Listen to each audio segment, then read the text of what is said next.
intro music. Just doesn't get any better than that. What do you want from archive.org? The greatest source of free, uncopywritten music the internet has to offer. True. So, I found one that was only downloaded 96 times. I figured, what the hell? I am working on a plan, though, to get us some original content music. I'm hoping I can get it done before... There's a time limit on this. I'm hoping I can get it done before the end of the month. If not, we're waiting until September. Teaser! So, I'm hoping we can get it. It's gonna be pretty good. It might not sound as awesome as our current intro music, but it'll be original, and there'll be a great story behind it, so stay tuned. So anyways, this is the weekly Wednesday Pendulum podcast. Comic Book Day, Comic Book Day. Today is new Comic Book Day. That was amazing. I'm Geoff. Oh, Garry. Sorry, I didn't know what you were doing. And, we're going to be talking to you about this and that. The cavalcade of new books from this week. So anyways... 952 new releases, I think, books this week. 700 of them Marvel, 200 DC. So we have both read Age of Ultron, Book 9, the second to last issue in... Penultimate, Brian Bendis' magnum opus? Opus of robots. Robots everywhere in this story. And Wolverine. I can think of at least one thing wrong with the title of this series. Age of Ultron. The age is correct, because there are ages of characters and ages where the story takes place in. True. Is clear. Ultron? Not so much. Not so much. Well... Not so much with the Ultron part of the Age of Ultron. Yet, but we've still got one issue and God knows how many... Here's what actually was supposed to go on during the story issues that Marvel's going to cram at us. Yes. How many .1s do we got coming out of this? I think just one. But I think they changed that into that Hunger miniseries, which I don't know if you know. Yeah, they resolicited, gave it that new title. Yes. And isn't there like an issue that takes place prior to the new AI series coming out? I'm not sure. Vision leading the new team of robots. Yeah. Which I'm looking forward to because, hello, Doombot. Yes. So, I think he called it Age of Ultron because it's what Ultron created, not necessarily it features Ultron. Yeah. Though, they could have at least put in some Ultron. Not the Ultron bots that were in the first issue or two issues. Actual main badass, but cool-looking main Ultron. Yeah. Where is main Ultron? I mean, the Age of Ultron, just the symbol alone warrants the cool factor. Like, AU gold, he's gold-plated. Which is, I'm kind of cool with. I like it. But as far as the actual story goes, this is 9 issues so far. And, yeah, we've had cool snippets, cool little beats of story. There hasn't really been a solid issue, I think. There's been good parts of each issue, although Luke Cage dying was one of my favorites. Yes. I'm sorry, off-screen, because Bendis couldn't actually, bring himself to write a Luke Cage death scene where you see him. But, as far as the actual issues go, they've been okay. They haven't been solid quality. They haven't been, oh, sweet, Age of Ultron, gotta read this. Not stellar or exciting or whatever. They've been good. But I don't know if that has a lot to do with the delay in the story coming out, and it just seems it was built up so much, and then it was, this is okay, or if it's kind of jarring, seeing as where we know the characters are in the new Marvel Now continuity, or whatever they're calling it. True, and since this is taking place, a month or 2 months before Infinity starts, it's not really going to have any lasting effects, from what I see. And so Infinity far. I'm looking forward to more so than I was looking forward to this. We are getting Angela, Neil Gaiman and Todd McFarlane's Image-created character in the Marvel Universe. Is that a bonus? If you're ever looking for a definition of a round peg in a square hole, right there. I can't say as I'm too excited about it. I'm more so looking forward to how the hell it's going to work, more so than... is she always been there? I think I read an interview with Quesada on some site where he was saying, well, we're not going to just bang introduce her, boom, here she is, brand new spanking character. We want to try and do it so she's always been here. Yeah. Well, no. But again, isn't she like God's vengeance Guidance Angel or something. Yeah. Something like that. Yeah, so, the concept that we don't mention that much of in the Marvel Universe. So does she, she's going to be in Age of Ultron number 10. So this is a storyline about robots and blah, Robot blah, gods. blah. I don't know. So then what? She comes down and smites Ultron? I don't know. She'll be the Deus Ex Machina that defeats Ultron. I don't get it. Yeah. Don't get it so far. But having her in Guardians makes a little bit more sense if they're going to twist her origin, make her... Maybe that's it. Maybe they're going to change her origin so she's not as godly as she was in the Spawn books. Yeah, maybe. But then why even use her? Why... could they just not done a new character? Maybe. Hard to say. Yeah. My favorite part of the book is Sue Storm. She always makes the book pretty good. She had a small part in this, but she's been one of my favorite parts of the overall story. Yes. I did enjoy the final page shot of OG Ultron. Yeah, classic. Just look at that design. 70s what? Ultron. Who first drew that? Where did that design come from? I can't remember. It was Buscema or Perez or someone like that. It is ridiculous. It's pretty cool. He's like a trash can. He's got a... Could he look more evil? Got Robbie the Robot top on him there, and a couple of weird arms. Actually, he's more robot from Lost in Space than Robbie. Yeah, that is Robbie the Robot. No, it is not. Yes, it is. No, it is not. Yes, it is. Robbie the Robot is That right guy. here, and looks nothing like the robot from Lost in Space. Yes, he does. Similar.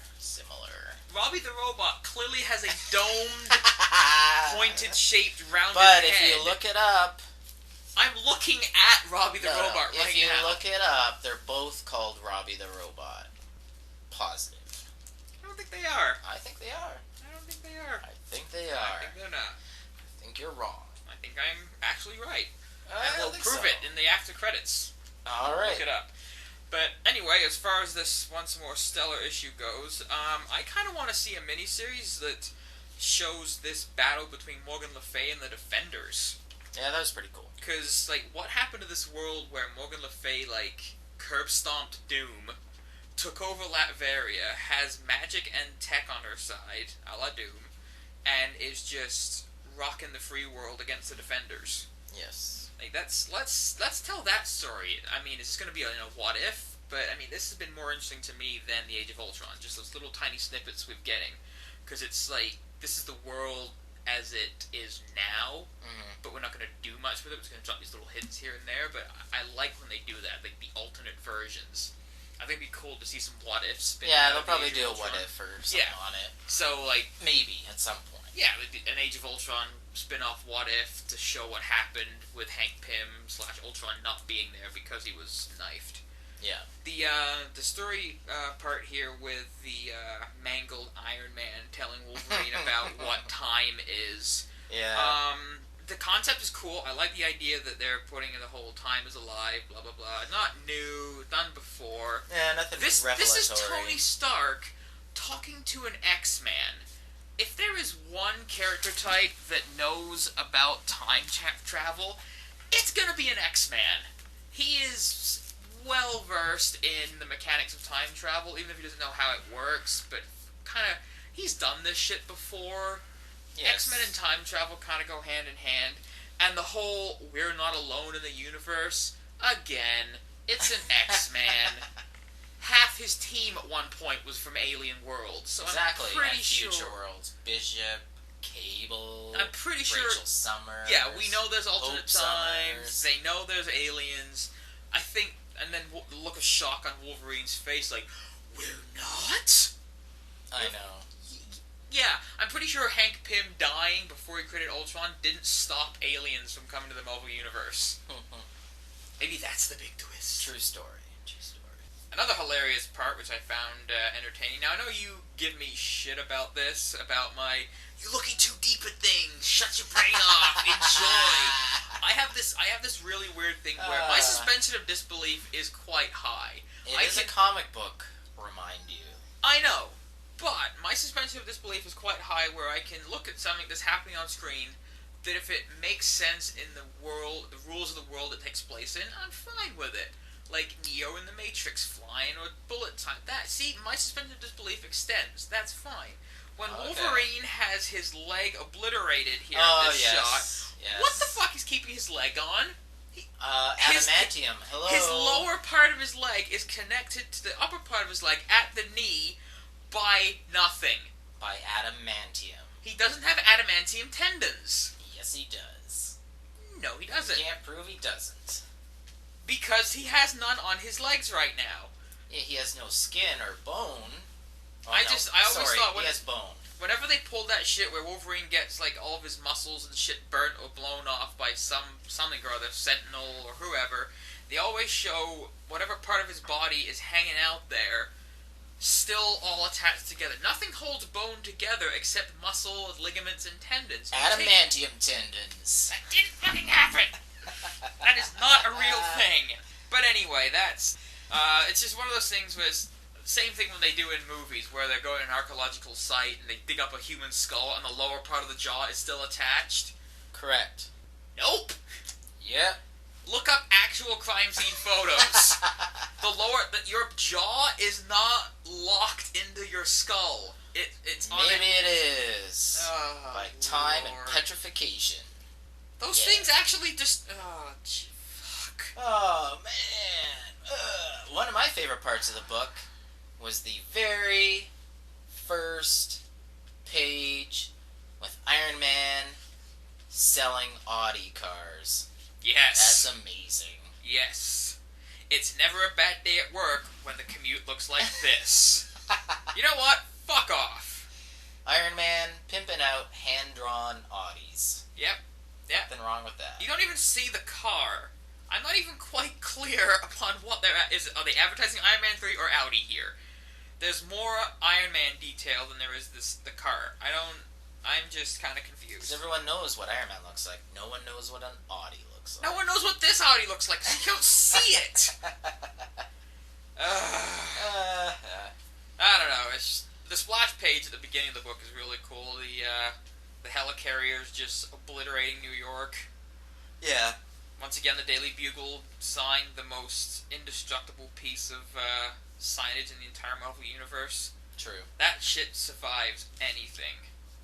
Yes, it does. I mean, just look at these Doom bots here. I mean, they're so calling back to the Age of Ultron first few issues with the Ultron bots flying around nuking people, but they are such a rad design. Like half Doom bot, half Morgan Le Fay costume with the horns and everything. Those things are rad. Yeah. You know they're like magic powered as well as being tech, which is cool. That is cool. The flashback, the past parts, like with the different art and everything, I think is really cool. So let's move on. Move on to the next book. But there's so much greatness to talk about. Whiskers Wolverine, who seems to have put on about 30 pounds when he travels through time. Whatever. Because you look at him, he's all like maybe gaunt. it's Kevlar. You never know. I do like the Whiskers costume. It's kind of cool, but old school. Yeah, but you kind of feel like they just dumped it in to be like, you haven't seen this costume since Secret Invasion. Yeah. Which we haven't. That was the last thing we saw him in. Alright, moving on. Follow up to last week's Green Lantern 20 review. Green Lantern 21! Green Lantern 21. Written by Robert Venditti and drawn by Billy Tan. Actually, I enjoyed this issue. Couple of problems, couple of issues with it. Not of all the art. Billy Tan does a really good job. Still forced to draw those goofy lines on Jordan's costume, despite the fact that no other Green Lantern has them. Completely different issue that I have. But,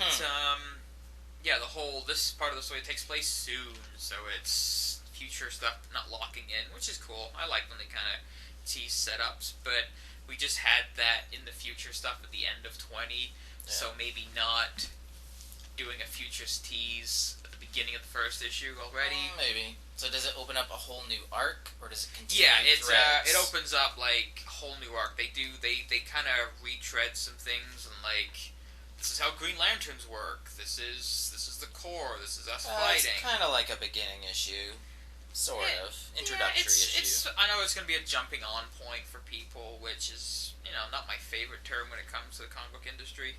Yeah. But a couple of new recruits and trainees, which I always like when they have new Green Lanterns, because they just have the big white circle, and it's basically that white circle should be replaced by a target. They do that so often. I like it. I like Lantern recruits. I think it's cool. You've got them, for some reason, and that will explain why so far their batteries are all dead, which is kind of cool, which I'm assuming we'll get more so into the story. But they're just trucking a ton of batteries to try and get repowered. And Hal's got like a construct chain around his neck, looking like Mr. T, carrying like a bunch of different lanterns around his neck. And for some reason, Jon Stewart's just punking out and carrying one. You got a little kid here carrying 3 of them, and some kids carrying 4. For some reason, there's little kids, which is kind of neat. So, does it introduce does he introduce a new villain, or is there We've existing villains? We've got a splash page kind of teasing a story point about the main power battery, and there's this dude floating above, fighting out some of the lanterns, where you kind of see him way in the background. He's kind of really smallly drawn, which kind of defeats the purpose, because the sketch release of this new villain, who I think his name is Relic, is like I saw that online. 5 times bigger than than Hal Jordan. So if you know anything about it, it's like, hey, look, we're kind of screwing with perspective here. But it's, if they're gonna do it, do it. If not, don't even bother with him. It kind of feels like the frame was a little empty at that point, so they might have just tacked it in at the end because it looks a little unfinished. Well, could just be the distance. How's the writing overall then? The writing overall is good. I mean, I've been enjoying Venditti's other work on DC. What else does he write? He's been writing Demon Knights, I believe. Oh, okay. I read him on Exo Manowar from Valiant, so I like his writing on there. I can't believe that book came back.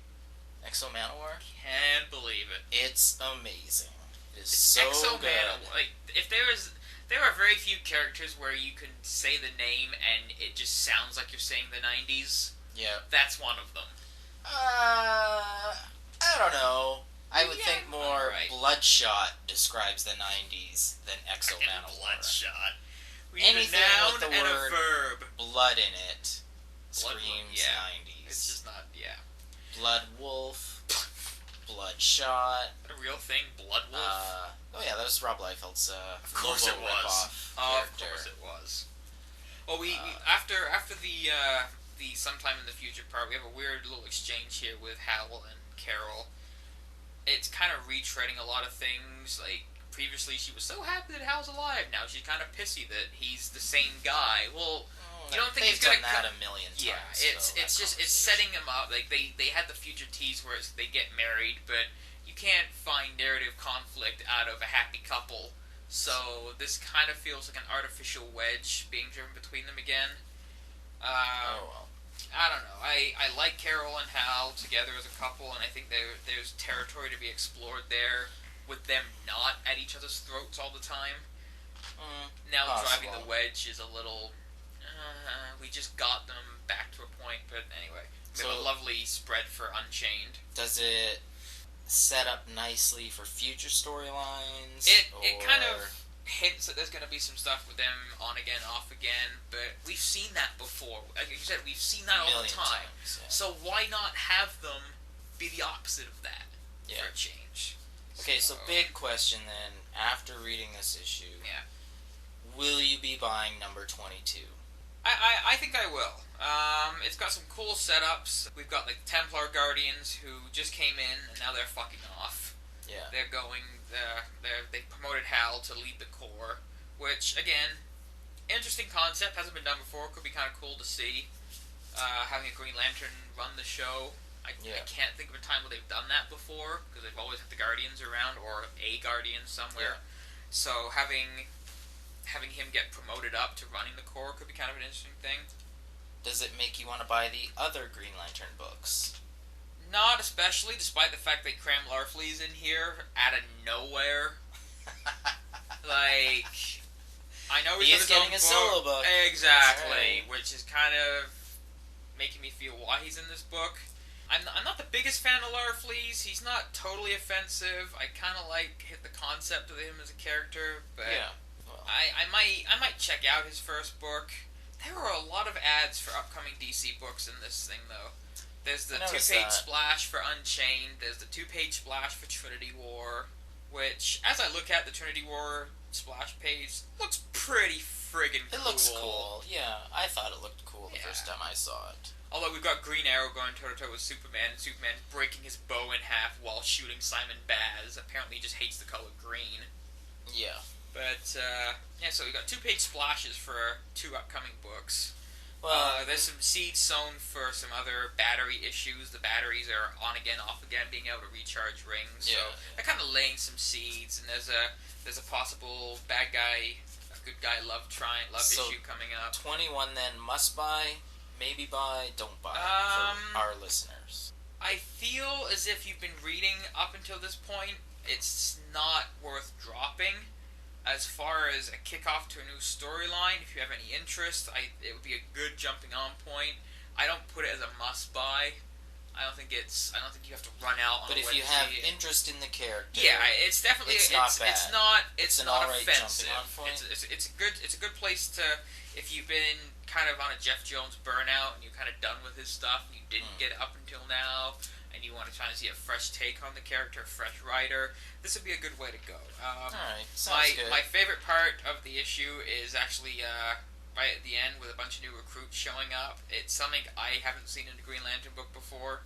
It's really cool, and it might be kind of a cool thing. Don't spoil it. No. Maybe this makes you want to pick up the book. And there's the future of Green Lantern single page with some stuff coming up, which you have no context for, because other than the big bad, which they already kind of spoiled on the DC Comics website, they're teasing stuff coming up.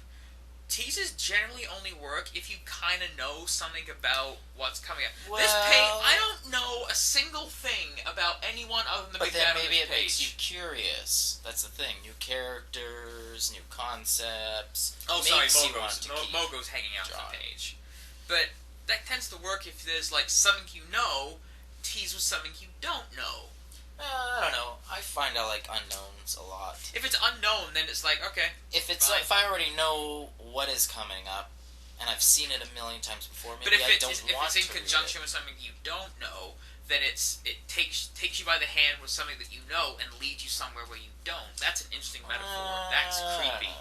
That is creepy. That was almost luring children with candy metaphor. Yeah. That was awful. And the once again spectacular new Channel 52 stuff at the that stuff's back. A waste of time. Yeah, it's basically a here are the colors and this is what they do section. Yeah, it's just a waste. Yeah, sometimes they're good.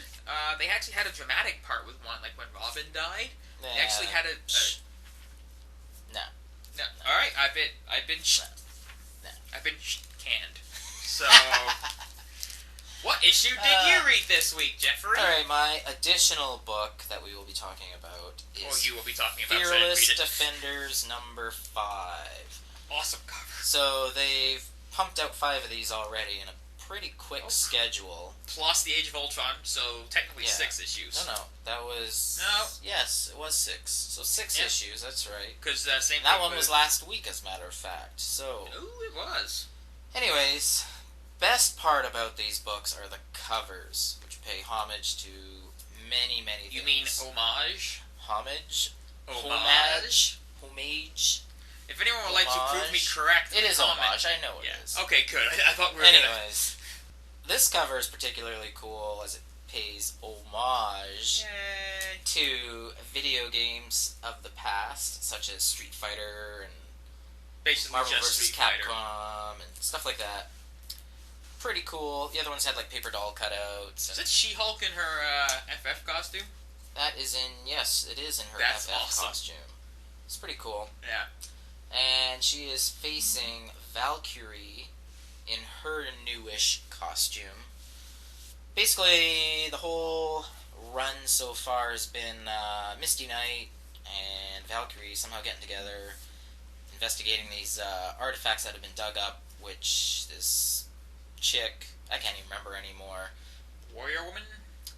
No. Anyways, this corporation lady and whatever, they're digging up these artifacts. Anyways, they bring back the Doom Maidens, which are sort of like the precursor to Odin's Valkyries or whatever. Bad chicks, basically. Bad chicks. So they come all back and kind of... Actually, it reminds me of the Fearless from Fear itself. Those group What if of those Doom Maidens have anything to do with the original Allfather, like the Serpent instead of Odin? That's the thing. They haven't really What if they were his versions of the Valkyries? But it's pretty That'd cool. Be cool. The writing is good. I enjoy it by Cullen Bunn. Sorry. And, that's a funny last name. I think it's so adorable. Yeah. The art by Will Sliney. I'm gonna say. Sounds better. Not the cover artist, right? The cover art is done by... He is not the cover artist. Okay. I'm not sure who is. Actually, he might be the cover artist. Seriously, if there was a collected edition of the covers of Fearless Defenders, I will get it, because they're so good. Yeah, the cover is by Mark Brooks, actually. Okay. But anyways, funny enough, Will Sliney's art looks very Bagley-ish. Mark Bagley. It's alright. Not the greatest. Shit, that's a cool page. Yeah, that's pretty cool. So anyways, over the course of the series, as of last issue, I should say number 4, not number 4 AU, number 4 only. 4 gold. They reveal that Valkyrie is one of the Doom Maidens, but she's, I don't know, somehow suppressed it, or Odin suppressed it, or someone suppressed it. So, anyways, they want Valkyrie. That's a little weird, because she was fighting against Odin before she became a Valkyrie. Yes. So that's the setup here. Okay. Yeah. So anyways, they're trying to get her back on their side by bringing this evil or whatever personality. A lot of ladies in this issue, from what I'm seeing. There's many ladies in this issue. Let's do a roll call here. They call in reinforcements. They got Hellcat, Black Cat, Tigra, Spider-Woman, Elektra, She-Hulk, Storm, Thundra, Tarantula, Black Widow, Captain Marvel with the worst haircut in the whole world. No one is drawing her consistently. Like, in some books, she has that stupid faux hawk thing. Yes. In others, she has her normal hair. She has the normal hair. Looks awesome. Well, and she puts the helmet up. Whatever. Yeah, in some books, she had the faux hawk, and then it looks like she grew it out. Yeah. But then you go to another book, and she's got the faux hawk back. Yeah. I don't know, it's just weird. No consistency in her hairstyle. Yeah, same with Cap's costumes. Same with Cap's costumes since the Marvel Now initiative started. Yeah. Yes, that's true too, eh? I'm fairly certain there are some ladies of power level that show up for reinforcement that could have handled the situation. Mm-hmm. Looking at you, She-Hulk and Captain Marvel. I know, eh? So, anyways, the end of this issue, somehow they do bring it back out of Valkyrie, and she turns into Brunhild, Maiden of Rage. So, I believe I was instructed not to spoil the end of my issue yet. Whatever. This isn't an introductory issue, though. It doesn't really make you wanna... It's introducing Doom Maiden Valkyrie. It's introducing nothing. They've been setting that up since whatever. Anyways, next issue should be a pretty cool, big battle between Valkyrie or Brunhild or whatever you want to call her and the rest of them. And next issue also has a pretty cool... Now, they didn't physically split them, right? No. Okay. She's reverted back to her Doom Maiden visage, or whatever you'd like to call it. Visage. Yeah.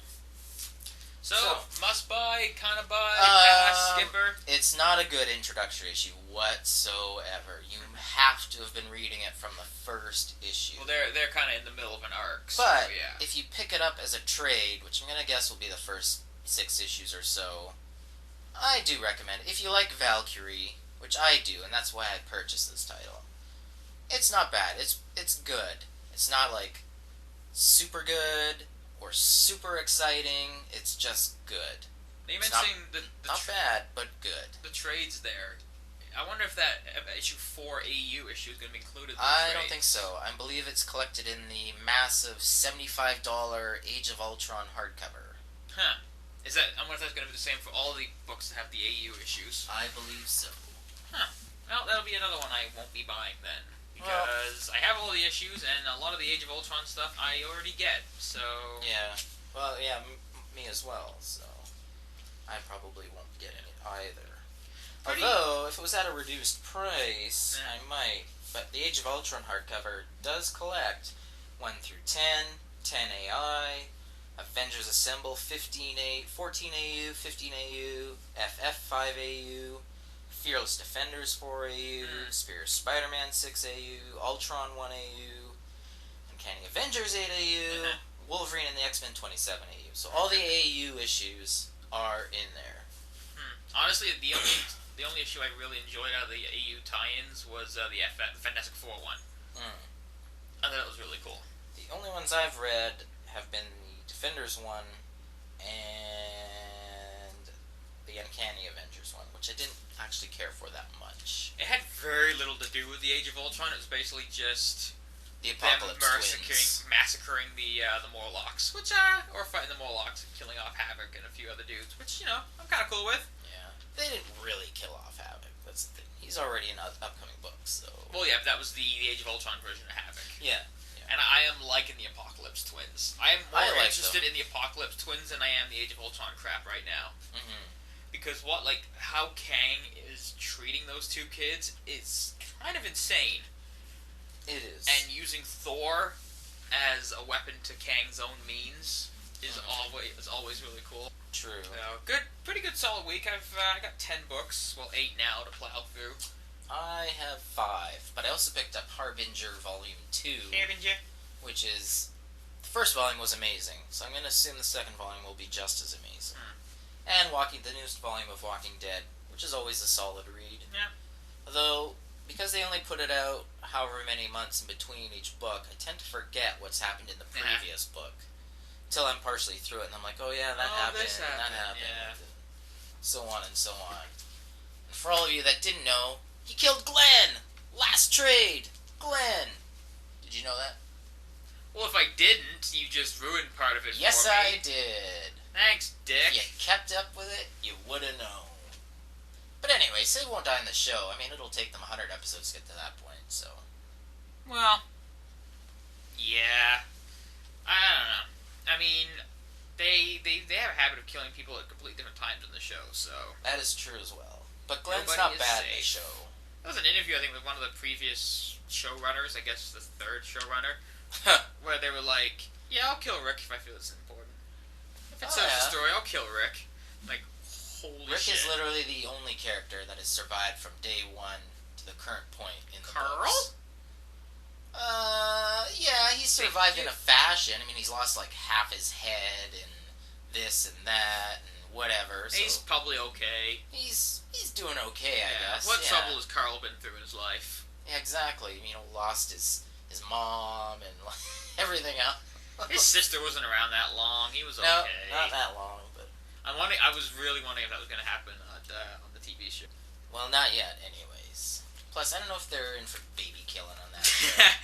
Yeah, that might be a little far for AMC.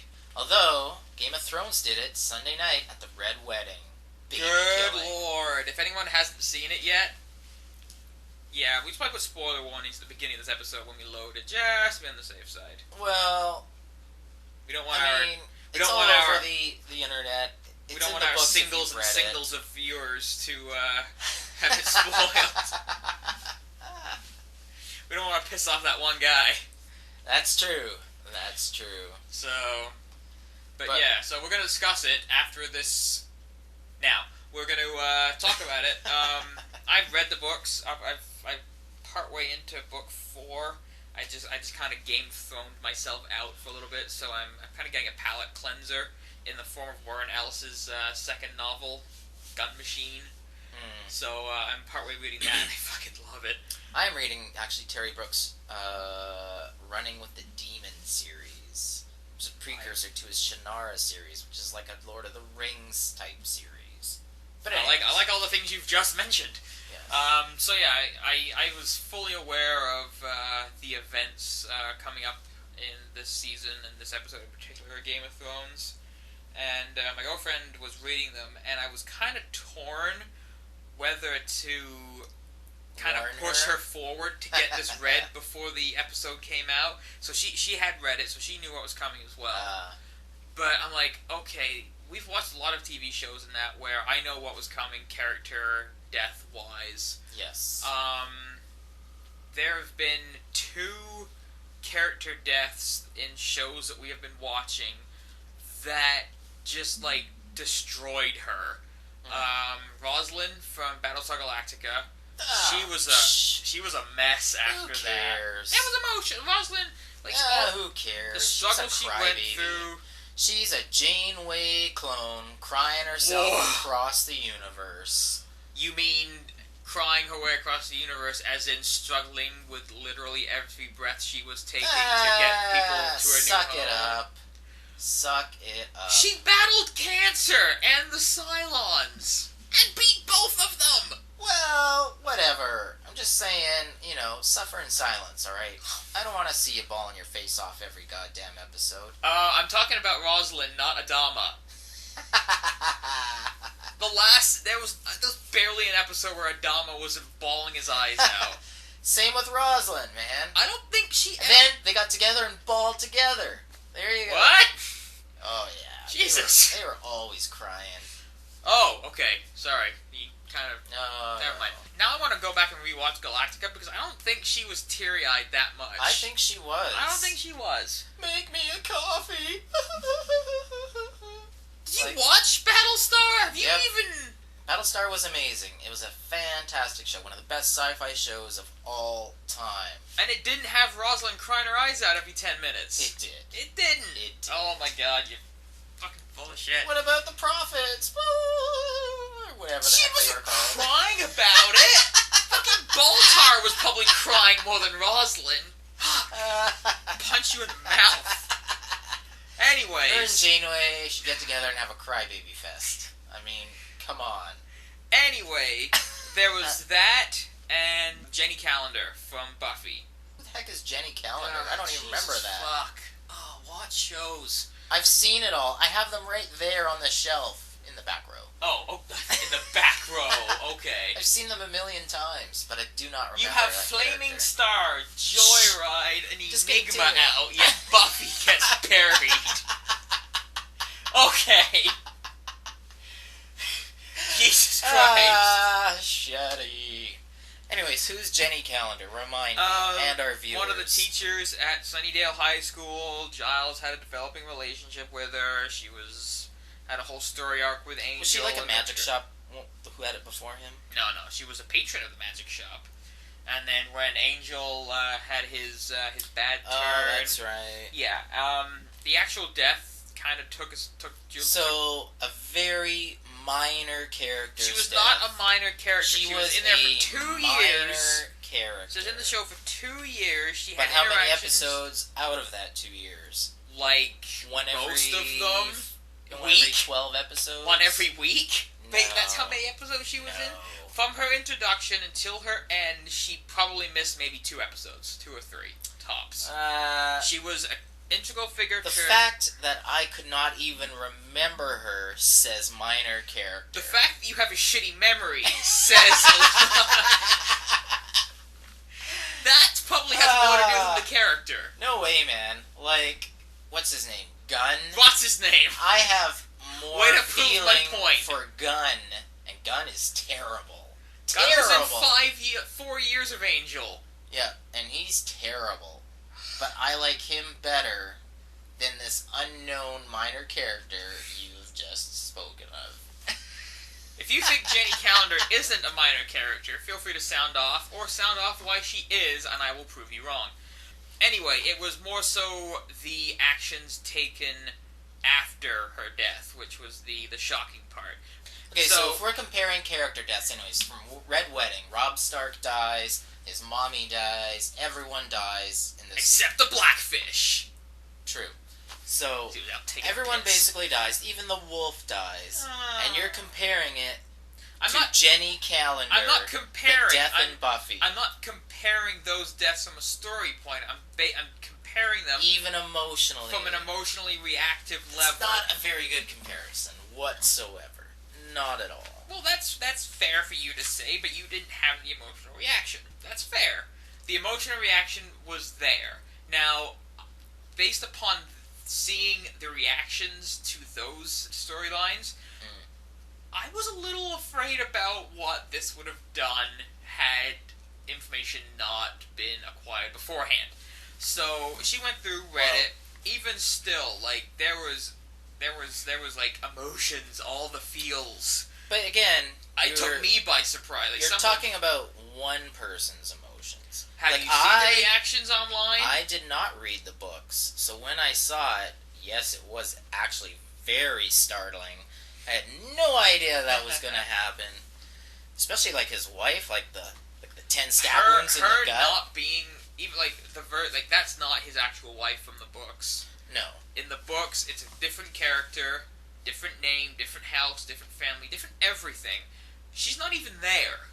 True. Because, I can't remember who in the book stated it, but kind of a dick move taking your new fancy hot wife to apologize with you for shafting the Frey. In front of Frey's chud kids.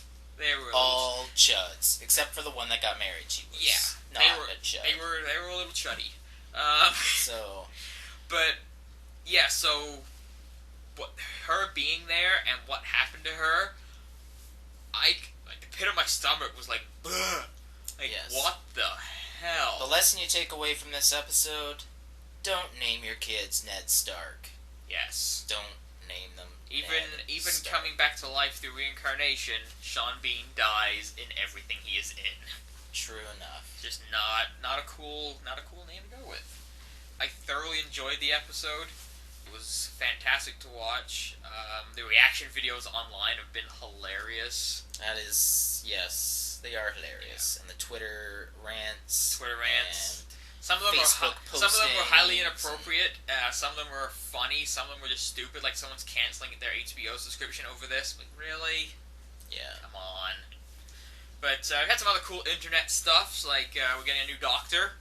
Yep. So that's going to be interesting.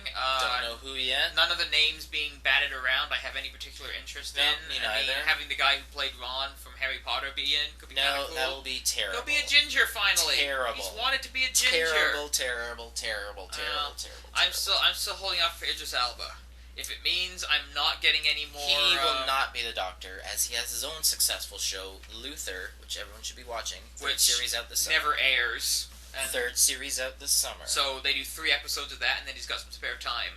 So he does movies. Hello, Thor 2. Which he's probably already filmed his part. Probably, but he's also got other stuff. He could be the Doctor on their shooting schedule. He could be the Doctor. I think having a balls to the wall hardcore Doctor would be awesome. Idris Elba. Idris. True. Idris. But it's a family show, and part of it, a lot of their viewing numbers are children's. I still want Idris. So they need that funny factor in there, and he doesn't really deliver the funny that much. I'd be kind of worried. He was good on The Office. Yeah, I'd be kind of scared if Idris Elba started making jokes. I wouldn't quite know how to handle it. Yeah, it'd be very different. Plus, any alien he'd run into... everything he does is genius. Yeah. But I don't know if he could do the Doctor justice. Plus, he'd run into a Cyberman, and he could fuck him up. Like, he could just... That's true. Yeah. So... Like, he wouldn't just, zap him with the sonic screwdriver. He'd take that sonic screwdriver and jam it in the eye socket or something. And then, bane it. It'll break you. So... before we close up here, I just want to advise people to check out the Machete Kills trailer online. Yeah, that's either English or the Spanish. Either one is spectacular. Any version. There's an actor that's being introduced. Lady Gaga. Carlos Estevez. I think he's going to be big. He plays the president. He's going to be big. He looks like he's got a good role. So Carlos Estevez, I'm hoping this is your breakout role. I will IMDb him and check it out. I'm also really hoping that the rumor coming out of this from Robert Rodriguez back when Machete first came out. Machete in Space? Machete Kills in Space is the next one. That'll I'm really be cool. hoping. There's a shot in the trailer where it's kind of like a science tech company, so I'm thinking maybe this is how it gets into space for a third one. That'll be sweet. Machete Kills in Space. I'm hoping it's announced. And Robert Rodriguez, whenever he announces a film, it's 8 months later, here you go, it's done.